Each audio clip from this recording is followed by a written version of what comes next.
आदरणीय मुख्य अतिथि श्रीमान भीखाराम जी, साथ ही शतरराम जी बिश्नोई और उनके साथ विराजमान लक्ष्मण राम जी और सभी ग्रामीण जन और मेरे छोटे बड़े भाई बहनों, वाकई ये जो नई शुरुआत की है उमेदवार राम जी ने, बहुत ही काबिल तारीफ है। किसी भी कार्य को करने के लिए सबसे पहले होना चाहिए आदमी के अंदर जो उद्देश्य होना चाहिए। संस्कृत में एक श्लोक है कि उद्यमेन सिद्ध्यन्ते कार्याणि न मनोरथे न ही सुप्तस्य सिंहस्य परिविशन्ति मुखे मृगा। किसी भी काम को करने के लिए उद्देश्य इसलिए जरूरी है क्योंकि कभी भी जंगल का राजा शेर होता है, लेकिन उसको भी अपने पेट की आग बुझाने के लिए, हिरण का शिकार करने के लिए उसे जंगल में दौड़ लगानी पड़ती है। भले ही वो राजा हो, उसके मुख में कभी हिरण आके प्रवेश नहीं करता है, उसके लिए उसको प्रयास करना ही पड़ता है। और ऐसा ही प्रयास किया है उमेदवार राम जी ने। कुछ ही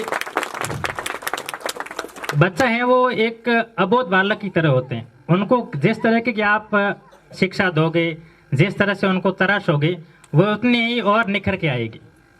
क्योंकि जो ये क्रिएटिविटी है, जो ये कलात्मकता है, ये जन्मजात नहीं होती। इनको आप जैसे जैसे अभ्यास करके वैसे वैसे ये बढ़ती है। और भीखाराम जी, इनका तो मैं शुरू से ही फैन रहा हूँ एक तरीके से। इनकी जो एक इतने बड़े पद पे जाने के बाद भी जो उनकी सरलता है, उनका मैं वाकई दीवाना हूँ साहब। काफ़ी समय से पहले उनका नाम सुना है, और जो पिछली बार यहाँ सम्मान समारोह था अभी 1-2 महीने पहले, उस समय मैं पहली बार इनसे मिला, और वाकई ज़मीन से जुड़े हुए आदमी है। इतने पद पे बैठने के बाद में भी जो ज़मीन से जुड़ा है वो काबिल तारीफ है। जो साधारणता है, एक अंग्रेजी में कहावत है कि simplicity is the soul of efficiency. जो आदमी की साधारणता है वो आदमी की एक तरीके से वही क्षमता है, और वह साधारण इनके चरित्र में झलकती है। और रही बात शिक्षा की, तो शिक्षा का ही ये परिणाम है कि ये आपके सामने विराजमान है।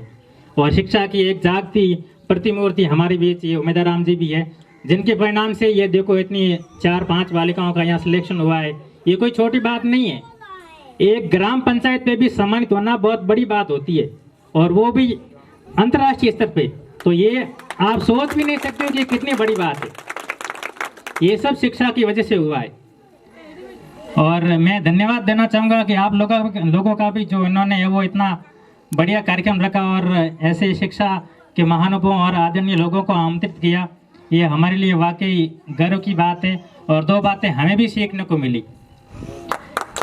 और इसी के साथ मैं अपनी वाणी को विराम देता हूँ। जय हिंद, जय भारत।